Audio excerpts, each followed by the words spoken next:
Jeigu domitės saviugda, psichologija, coachingu, savęs pažinimu, greičiausiai jums pažįstamas toks reiškinys arba tokie žodžiai "aš dirbu su savimi".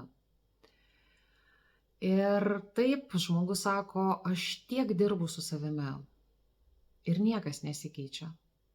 Kažkada aš ir pati taip sakiau, nes man atrodė, kad aš labai daug dirbu su savimi, labai daug darau, labai daug mokausi ir niekas nesikeičia. Ir kažkuriuo momentu aš supratau labai svarbų dalyką ir manau, kad esminį dalyką. Kai aš skaitau knygas, kai aš žiūriu vaizdo įrašus, kai aš klausau kažkokių mokymų, tai dar ne darbas su savimi.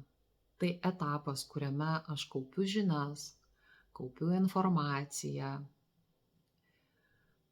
ir aš labai daug žinau. Pradedu suprasti, pradedu žinoti, bet aš su savim dar nedirbu.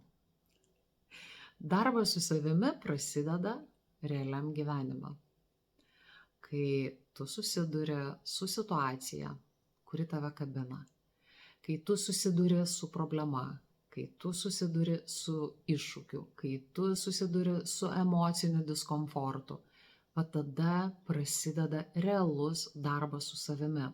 Taip, pradžioje aš kaupiu žinias, toliau aš imu popieriaus lapą ir pavyzdžiui dirbu su savo mintimis, su savo nuostatom, su savo istorijom, aš jas iš pradžių lape dirbu su jom. Bet su savimi aš pradedu dirbti tada, kai aš susidūrusi su situacija, kurioje kyla diskomfortas, visas tas žinias ir visus ant popieriaus padarytus darbus pritaikau realybėje ir susitvarkau su situacija.